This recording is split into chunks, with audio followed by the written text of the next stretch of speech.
Hi, Derek Shields of Little Traverse Conservancy here at the Hoagland Family Nature Preserve. I'm wishing you were here with me today. It is a brisk 30-some degrees, but it is sunny out and we get to look and talk about spring wildflowers. It's also Mother's Day, so I want to wish a happy Mother's Day to my two mothers, Roberta and Carla, and to all of you mothers out there. I hope you're having a wonderful Mother's Day. So I'm going to start by having us look up. And what do you see? You see some clouds, you see sky. What you don't see are leaves. So spring wildflowers are also called spring ephemerals. Ephemeral being short, ephemeral, a quick, brief period. And that signifies what is going on here in the forest before these leaves on the trees come out. The leaves being off allow a lot of sun to come in and hit the forest floor, and the snow is gone. It's usually warmer, and so the water and the light are available, and these plants have adapted to do their thing before those leaves come out, a short window. One of those species, let's look at right now, it's sitting around me. Let me flip this camera around. Okay, our first one here, I'm gonna get focused in on it. This little beauty is aptly named the spring beauty. And we have two species of spring beauties in the genus Claytonia. The one up here in northern Michigan is the Carolina or Caroliniana spring beauty. Downstate we have the Virginica. So the difference between the two, if you're in a zone where the range might overlap, is the shape of the leaf. Here in northern Michigan, our Carolina spring beauty, the leaf is a little more rounded. Downstate, it's more long and narrow. These are a great example of a species adapted to the short window, the spring ephemeral season. They do their business, they grow, they bloom, they get pollinated, they set seed, and they die back into the ground all in a short window of a month or two. By late June, July, this plant, which is carpeting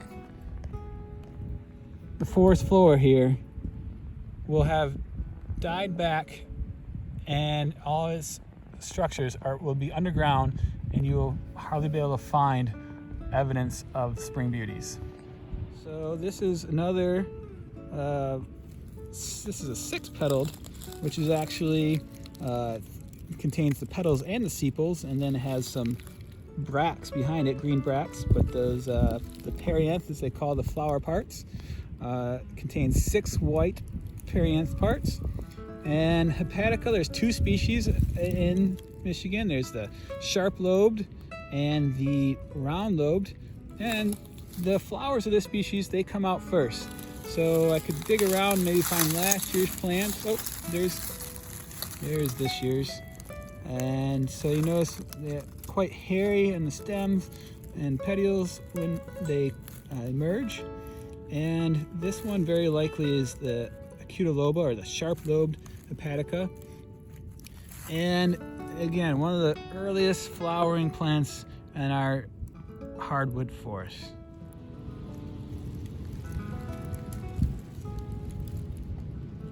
Our trillium are not quite ready to open up and bloom here in northern Michigan, but a couple more days of warmth and sun and they will. I know they're already blooming downstate in Michigan, and these are one of our most showy spring wildflowers. This is Trillium grandifolium. There are several species in the state. This is the most common one, and they will carpet the forest floor if the deer let them. Okay, so one of the plants that you will see commonly with these spring ephemerals amongst the spring beauties you see here is this wide-leaved plant. You don't see the flower though, and the flower will come actually later in the summer. And these are the leeks, or also known as ramps.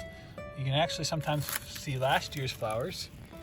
They're not the flowers have passed and set seeds. These are last year's seeds.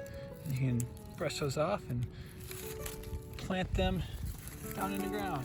Yeah, here's one of my favorites. Unfortunately, it's not liking the cold and lack of sun right now. If it was sunny out, this would be blooming is the trout lily, Erythronium americanum. And this is, why do researchers and biologists use those scientific names? Well, here's a good example. This one I commonly refer to as a trout lily based off these leaves. This kind of mottled trout like look to them, but they are also called adder's tongue, or I've heard, I think, dogtooth violet. They're not even a violet. These are in the lily family. And so what if, say in Canada, they call them dogtooth violets, but down in Mexico, they call dogtooth violet something else. So there's these local, regional common names.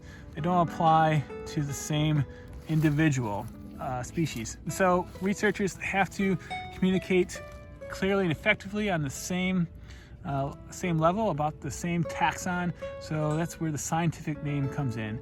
It gives. And another species like the spring beauties that will die back into the ground and not be visible by midsummer are the Dicentra species. This one is commonly known as Dutchman breeches. Those flowers supposed to look like little pants hanging upside down. And this one is still emerging. Those flowers will become a brilliant bright white when they're in full bloom. The leaves are very dissected and feather-like.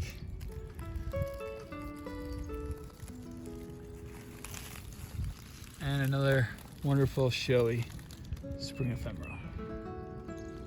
So here's one. Here's a carex species, and I gotta show off these nondescript but also beautiful flowers real quickly here. Here are the flowers for a carex species, and carex is in the genus Cyperaceae, so it's a sedge. Sedges and grasses, these grass-like plants that we walk by, flower too. And there's lots of diversity, nearly 200 species in this genus alone. If you love biodiversity, you'll love exploring the sedges. Here's another one, unfortunately not flowering, has beautiful yellow flowers that hang down. This is Uvularia, or bellwort is the common name. And you'll have to get out a couple weeks to look for this one in the woods. And there's plenty more I'd love to show you. I will end and say thanks for joining me. And again, happy Mother's Day to everyone.